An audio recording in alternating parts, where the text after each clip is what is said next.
Rising Asia কাপে bat হাতে তাণ্ডব চালিয়েছেন টাইগার ব্যাটার হাবিবুর রহমান সোহান। মাত্র ৩৫ বলেই করেছেন বিধ্বংসী এক শতক, আর এতেই হয়েছে রেকর্ডও। বাংলাদেশের টি-20 ইতিহাসে দ্রুততম শতকের রেকর্ড এখন হাবিবুরের দখলে। এর আগে এই রেকর্ডটি ছিল পারভেজ ইমনের। ২০২০ সালে ফরচুন বরিশালের হয়ে ৪২ বলে শতক করেছিলেন তিনি।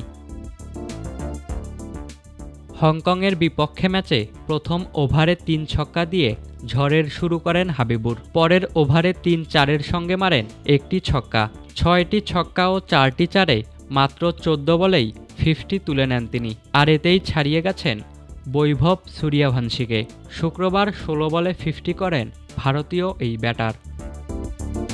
এখন যে কোনো ব্র্যান্ডের পুরাতন এসি বদলে নতুন ওয়ালটন এসিতে উপভোগ করুন 25% ছাড়।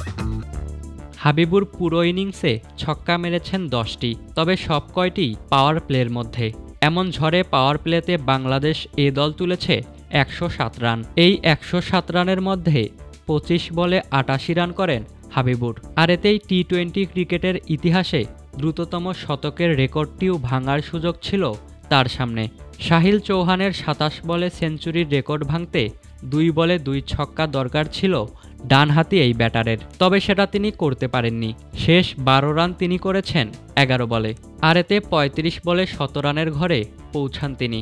এই ইনিংস খেলার পথে ১০ ছক্কার পাশাপাশি মেরেছেন ৮টি চার। টি-20 ক্যারিয়ারে এটি প্রথম শতক হাবিবুরের। বিশ্ব রেকর্ড গড়তে না পারলেও বাঘা বাঘা সব ব্যাটারের পাশে নাম লিখিয়েছেন তিনি। ৩৫ বলে শতক আছে রোহিত শর্মা, ডেভিড মিলারদেরও।